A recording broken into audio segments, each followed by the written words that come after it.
Morning, guys. We're in Proverbs chapter 14. We're reading from verse 1 to 12.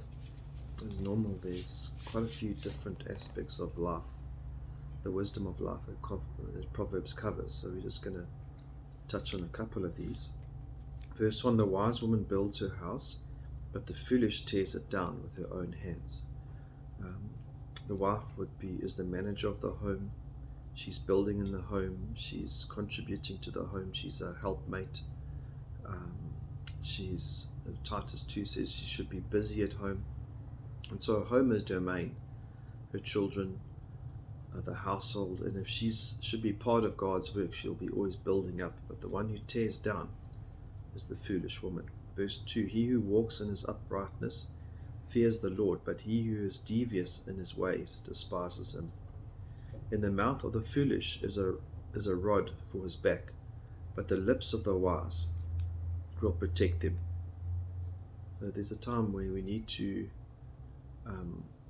be very wise.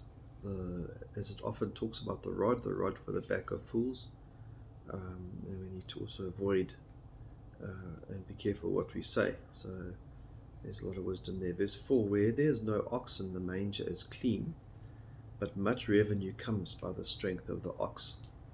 Ox was a treasured item back in the day.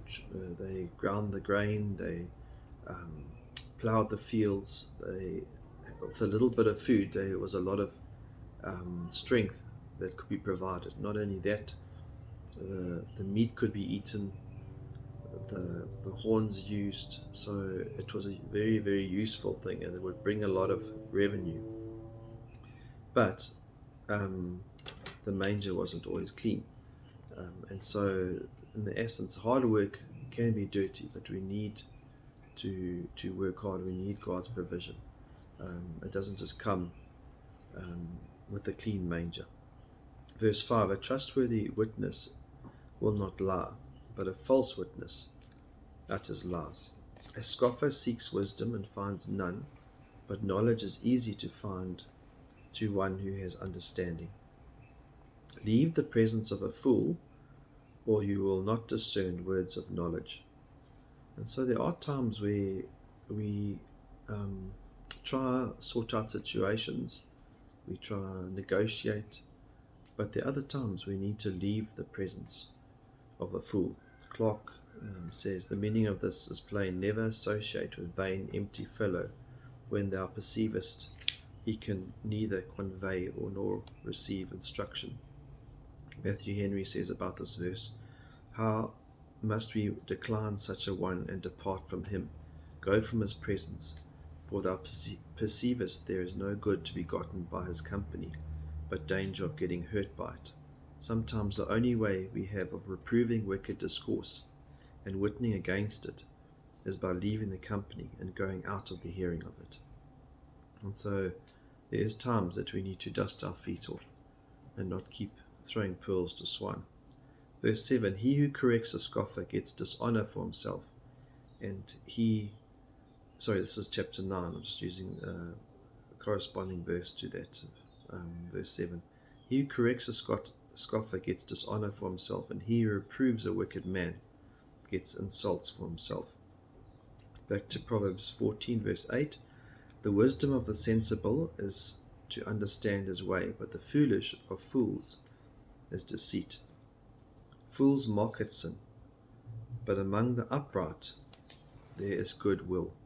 And just regarding fools, another cross-reference to Proverbs 1:26: I will laugh at your calamity, says God. I will mock when terror strikes you. Fools mock at sin. They don't understand the consequences, but God will laugh at their calamity in that time. Verse 10: The heart knows its own bitterness, and a stranger does not share its joy.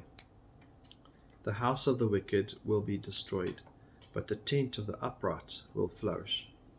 And then the last verse for today: There's a way that seems right to a man, but its end is the way of death. And if you think of it, most of us will justify or think that we're on the right path. Most of us will follow the crowd in many situations. But the fact is, the way is narrow. Matthew 7 says, verse 13, enter by the narrow gate, for the gate is wide and the way is easy that leads to destruction, and those who enter by it are many. For the gate is narrow and the way is hard that leads to life, but those who find it are few. And so we all think we're right, but let's make sure we are right. Let's make sure we are on the narrow road that leads to life and not to death.